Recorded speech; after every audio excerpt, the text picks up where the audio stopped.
Hello everyone, আসসালামু আলাইকুম। সবাই কেমন আছেন? আপনাদের সকলদের আলহামদুলিল্লাহ আমি অনেকটাই ভালো আছি। তো দেশে আসার পরে তেমন কোথাও আমার ঘোরাঘুরি হয় নাই।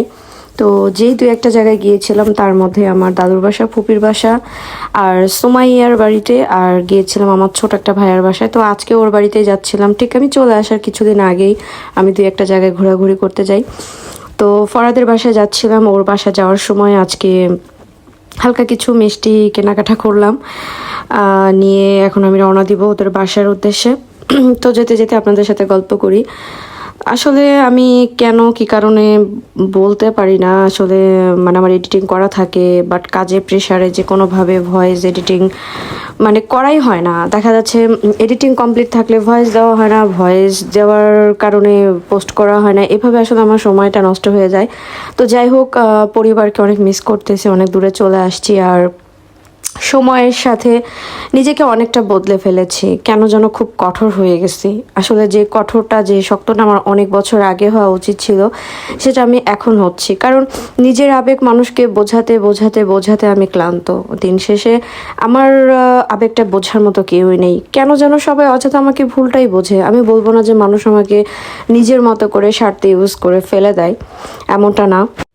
বাট যেটাই হোক, সময়ের সাথে মানুষ আমাকে ভুলে যায়, এটা আমি ফিল করতেছি। আর নিজের পরিবার, আমার মা বাবা বা বোন, এদের কথা কি বলবো, তারা আমার জীবনে একটা অনেক মূল্যবান সম্পদ। কারণ তারা ছিল জন্যই আজকে আমি জান্নাত বেঁচে আছি বা এই দুনিয়াতে মানে ভালোভাবে বাঁচতেছি। কারণ তাদের সঙ্গ আর তাদের অ্যাপ্রিসিয়েটের কারণেই আমি বেঁচে আছি। তারা সবসময় আমাকে একটা কথাই বলে, যে যেটাই বলুক না কেন, কোনো কিছুতে কান্না দিয়ে জাস্ট নিজের কথা ভাবো।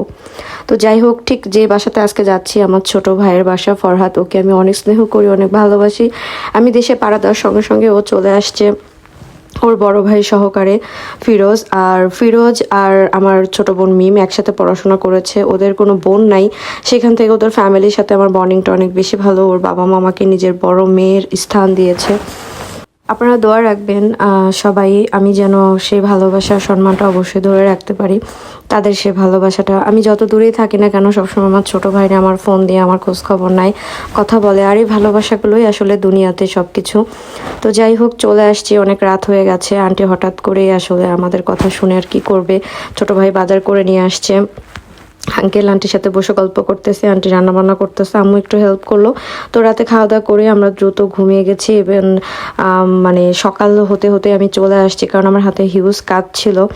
আমার আবার যেটুকুন সময় আছে, এইটুকুন সময়ের মধ্যে সবার বাড়িতে ঘুরতে হবে, অনেক জায়গায় যাইতে হবে। তো আজকের মতো এই পর্যন্ত। সবাই ভালো থাকবেন, সুস্থ থাকবেন। আল্লাহ হাফেজ, দেখা হবে ইনশাআল্লাহ নেক্সট